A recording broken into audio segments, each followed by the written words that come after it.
ओम शांति। आज है 12 अक्टूबर, शिव बाबा की साकार मुरली। तो सुनते हैं बाबा के मधुर महावाक्य। बाबा कह रहे हैं, मीठे बच्चे, तुम्हें रूहानी कमाई में बहुत बहुत ध्यान देना है। सिर पर विकर्मों का बोझ बहुत है। किसका? विकर्मों का। इसीलिए समय वेस्ट नहीं करना है। प्रश्न: जिन बच्चों का ध्यान रूहानी कमाई में होगा, उनकी निशानी क्या होगी? उत्तर: वो कभी जुगमुई जुगमुई में अपना समय बर्बाद नहीं करेंगे। शरीर निर्वाह करते हुए भी रूहानी कमाई में समय लगाएंगे। सुबह उठकर बहुत प्यार से बाबा को याद करेंगे। याद से आत्मा उड़ती रहेगी। वह बाप समान रहम दिल बन अपने ऊपर और सर्व के ऊपर रहम करेंगे। सबको बाप का परिचय देंगे। गीत है, तुम ही हो माता पिता तुम ही हो। ओम शांति। बच्चों ने गीत में माता पिता की महिमा सुनी। जैसे कोई घर में बच्चे रहते हैं तो माता पिता दादा होता है ना, दादे से वर्षा मिलता है बाप द्वारा, क्योंकि दादे की मिल्कियत बड़ों की मिल्कियत होती है, तो वह भी सबसे बड़ा है। दुनिया वालों को तो पता ही नहीं, बच्चों को पता है। तुम ही हो माता पिता, तो यह दादी के लिए शब्द है, तो उनका परिचय देना पड़े, चाहे सम्मुख हो चाहे चित्रों के द्वारा। बाबा कहते हैं चाहे प्रोजेक्टर के द्वारा। तो दादी का परिचय देना बहुत जरूरी है। जिस्मानी दादा साकार होता है। अब तुम्हारी बुद्धि में पहले कौन आया? दादा। पहले प्रोजेक्टर द्वारा समझाओ, वह भी नंबरवार चित्र दिखाना है। पहले परम पिता परमात्मा की समझानी देनी है। तो परम पिता परमात्मा से तुम्हारा क्या संबंध है, और फिर प्रजापिता ब्रह्मा से क्या संबंध है? तो पहले शिव का चित्र दिखाना चाहिए। फिर है लिखित, जो प्रदर्शनी पर समझाते हैं वह मैगजीन भी बनाते हैं। तो पहले परिचय देना है। गीता में लिखा हुआ है भगवानुवाच्य, तो पहले भगवान का परिचय देना चाहिए। तुम सबकी बुद्धि चली गई है ऊपर। सबसे ऊंचा है परम पिता परमात्मा निराकार शिव बाबा, फिर ब्रह्मा विष्णु शंकर, फिर यहाँ आओ। तो जैसे घर में माता पिता और दादा बैठे होते हैं, वह है हद का और ये है बेहद का। चित्र सहित सारी लिखते होनी चाहिए। फर्क भी बताना चाहिए कि अनेक मनुष्य हठ योग सिखाते हैं आए हैं, और एक परमपिता परमात्मा राज योग सिखाते हैं, जिससे मुक्ति और जीवन मुक्ति मिल रही है। यह है ही एक निराकार परम पिता परमात्मा शिव भगवानुवाच्य की बात, जिससे लौकिक माँ बाप दादा बच्चों की बुद्धि में याद पड़ते हैं।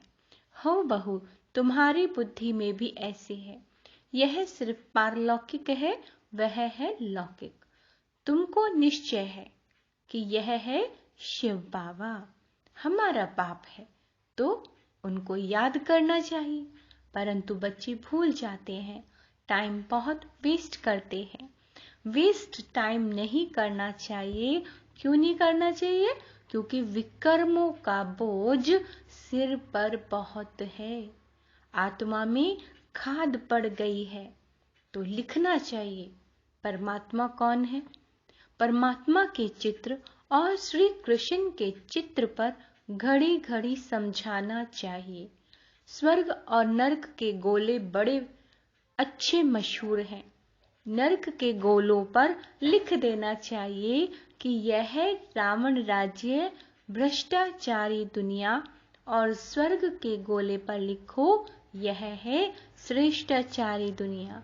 तो टाइम लिखना चाहिए। स्वर्ग इतना समय, नरक इतना समय। देखो, चढ़ती कला उतरती कला का भी चित्र है, क्योंकि उतरती कला में 5000 वर्ष और चढ़ती कला में 1 सेकंड में, तो यह जंप हो गया। यह मुख्य बात समझाने की है। फिर है विराट रूप, जिसमें ब्राह्मण चोटी ईश्वरीय संप्रदाय है, ब्रह्मा मुख द्वारा रचा हुआ। तुम्हारा ब्राह्मण कुल मशहूर है, सर्वोत्तम है, तो सबको समझाने के लिए यह चित्र बहुत जरूरी है। वैरायटी धर्मों का झाड़ है, बहुत सारे धर्म है ना, वह भी अच्छा है। बच्चों को स्वह दर्शन चक्रधारी बनना है। तो क्या होमवर्क दे रहे हैं बाबा आज हमें? बच्चे स्वह दर्शन चक्र घुमाओ। तो चक्र का भी ज्ञान देना है कि चक्र कैसे फिरता है, ब्रह्मा सरस्वती का हीरो हीरोइन का पार्ट कैसे है। बाबा कहते हैं तो गोले का भी चित्र बड़ा होना चाहिए। बहुत में बहुत 1-1.5 घंटा प्रोजेक्टर दिखाना चाहिए, क्योंकि मनुष्य इन बातों में थक जाते हैं।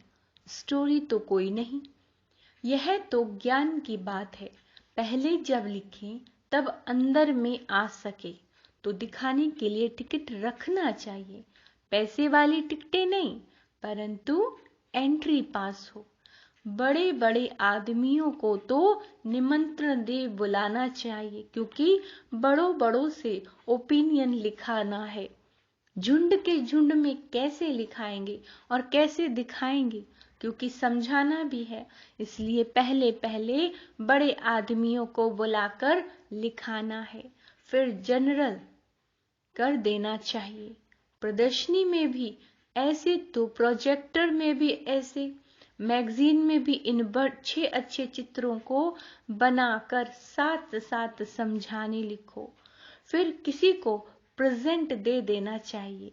हठ योग और राजयोग का कंट्रास्ट भी अच्छी तरह लिखाना चाहिए। बाबा कहते हैं हठ योग भी एक प्रकार की हिंसा है। अंडरलाइन याद रखिए, जो लोग हठ योग करते हैं उसके लिए भगवान शिव कह रहे हैं कि बच्चे ये भी एक तरह की हिंसा है। क्यों? क्योंकि शरीर को कष्ट देते हैं। हमें अपने शरीर को भी कष्ट नहीं देना है। बाबा कहते तकलीफ देते हैं। तुम्हारा यह है अहिंसक योग, जो अति सहज है। चलते फिरते बाबा को याद करते रहना है। हिंसक और अहिंसक को भी सिद्ध करना है। कोई तो शरीर की तंदुरुस्ती के लिए क्रिया करते हैं। क्या करते हैं? शरीर की तंदुरुस्ती के लिए क्रिया करते हैं। वह कोई फिर परमात्मा से नहीं मिलते, वो तो शारीरिक योग कर रहे हैं। हठ योग को भी योग कह देते हैं। योगाश्रम है ना, यह है फिर सहज राजयोग। बहुत इजी योग, चलते फिरते भगवान को याद करना है। ईश्वर का सिखाया हुआ योग, तो यह बहुत अच्छी तरह से समझाना चाहिए। जिनका बुद्धि योग सारा दिन जुगमई जुगमई में होगा, वह क्या समझा सकेंगे। जिनकी बुद्धि में होगा कि सर्विस करनी है और वह करेंगे। 8 घंटा धंधा किया, फिर ये कमाई करनी चाहिए। वह है जिस्मानी कमाई और यह है रूहानी कमाई। तो इस कमाई में बहुत ध्यान देना चाहिए। योग में बहुत प्रैक्टिस करनी चाहिए। सुबह उठकर बाबा को बहुत प्यार से याद करना चाहिए। जिनको बाप 1-2 नंबर में रखते हैं, वह भी याद नहीं करते हैं। बाबा कहते हैं भाषण तो बहुत अच्छा कर लेते हैं, परंतु याद में नहीं रहते। आत्मा तो याद से ही उड़ेगी, ज्ञान से थोड़ी ही उड़ेगी। ध्यान में भी बाबा कहते हैं, ध्यान में भी याद से ही जाते हैं। ज्ञान की तो इसमें कोई बात ही नहीं है। ध्यान से 1 पाई पैसे की बात हो जाती है। कईयों को तो फट से श्री कृष्ण का साक्षात्कार हो जाता है। कई बच्चियां लिखती हैं कि बाबा हमने आपको पहचाना है। वह ध्यान में ब्रह्मा को भी देखती हैं और प्रेरणा भी मिलती है, तो फिर उनको निश्चय हो जाता है। जिसने बाबा को कभी देखा भी नहीं, वह भी लिखती हैं। हम बाबा को बहुत याद करते हैं। हम आपसे वर्षा लेकर ही छोड़ेंगे। आप तो जानते हैं हम याद करते हैं। जब कहती है आप तो शिव बाबा ही याद आता है। तो बांधेली बच्चियां बहुत याद करती हैं, उतना सामने वाले भी याद नहीं करते। एक बात है याद की। फिर गांधी जी कहते थे कि राम राज्य हो। बाबा कहते अभी तो रावण राज्य है। इस पर तुम समझा सकते हो। चढ़ती कला तो परमात्मा ही करा सकते हैं, बाकी तो सब एक दो को गिराते ही आते हैं। बाबा कहते हैं देवताएं भी गिरते जाते हैं, भल सुख में ही है, परंतु कला तो कम होती जाती है ना। जू की तरह गिरते जाते हैं, क्योंकि ड्रामा भी जू के मिसाल चलता ही रहता है। तो चढ़ती कला एक के द्वारा होती है। समझाने के लिए प्रोजेक्टर बहुत अच्छा है। सेंटर भी बहुत बढ़ते जाएंगे। बाबा कहते हैं हर एक भाषा में स्लाइड्स बनाते जाओ, परंतु काम करने वाला ऐसा कोई है नहीं।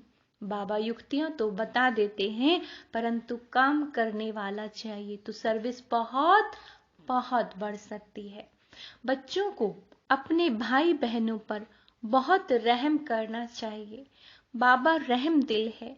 मेरा आना भी भारत में ही होता है, और जगह आना मेरा नहीं होता। शिव जयंती भी भारत में मनाई जाती है, परंतु जानते नहीं है। समझो, क्राइस्ट की जयंती मनाते हैं तो उनके कर्तव्य को जानते हैं, परंतु शिव का कर्तव्य नहीं जानते। वही पतित पावन है।